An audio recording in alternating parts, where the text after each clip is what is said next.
Bridge থেকে নামার পথে নিয়ন্ত্রণ হারিয়ে তিনটি দোকান গুড়িয়ে দিল রোড রোলার। অল্পের জন্য প্রাণে রক্ষা এক দোকানদারের। ঘটনায় রোড রোলার চালককে বেধড়ক মারধর দিয়ে পুলিশের হাতে তুলে দিল বিক্ষুব্ধ জনতা।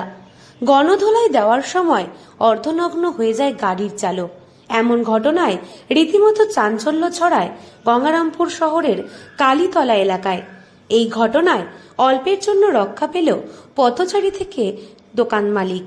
পরে পুলিশ গেলে উত্তেজিত জনতার কাছ থেকে চালককে উদ্ধার করে থানায় নিয়ে আসে গঙ্গারামপুর থানার পুলিশ বাহিনী।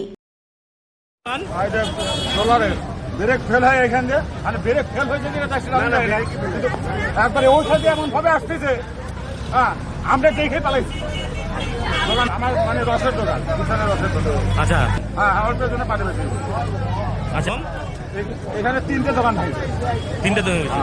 স্থানীয় সূত্রে খবর, এদিন দুপুরে রাস্তা মেরামতির কম্পন মেশিন বা রোলার গঙ্গারামপুর চৌপতি থেকে মহারাজপুর এলাকায় যাচ্ছিল।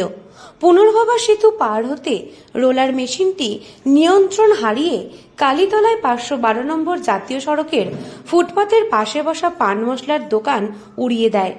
এরপর লটারি টেবিল, আখের রসের দোকান ও একটি ভুটভুটিও গুড়িয়ে দেয়। একের পর এক দোকান ভাঙতে শুরু করায় হুড়োহুড়ি পড়ে যায়। প্রাণ বাঁচাতে দোকানদার ও পথচারীরা ছুটে পালাতে শুরু করে। হঠাৎ করে এখানে প্রচুর লোকজন দাঁড়িয়েছিল, এমনিতেই জাম আমরা হঠাৎ করে দেখি গাড়িটা খুব দ্রুত গতিতে। কি গাড়ি এটা?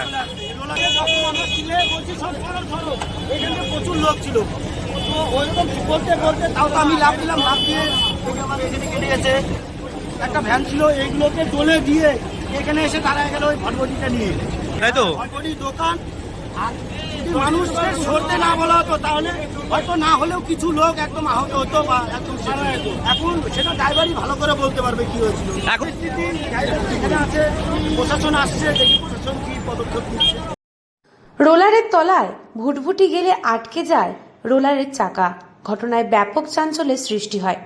রোলার মেশিনটি আটকে বিক্ষোভে ফেটে পড়েন স্থানীয় মানুষজন। হাতের কাছে পেয়ে বেধড়ক মারধর করেন রোড রোলার চালককে। খবর দেওয়া হয় গঙ্গারামপুর থানার পুলিশকে। খবর পেয়ে গঙ্গারামপুর থানার টাউন বাবু বিশ্বজিৎ বর্মন ও ট্রাফিক ওসি রজত প্রধান ঘটনাস্থলে ছুটে যায়। এরপরে পুলিশ ঘাতক রোড রোলার ও ভুটভুটি উদ্ধার করে পুরো ঘটনার তদন্ত শুরু করেছে। দক্ষিণ দিনাজপুর থেকে সুস্মিতা গোস্বামী রিপোর্ট, লোকাল 18 বাংলা।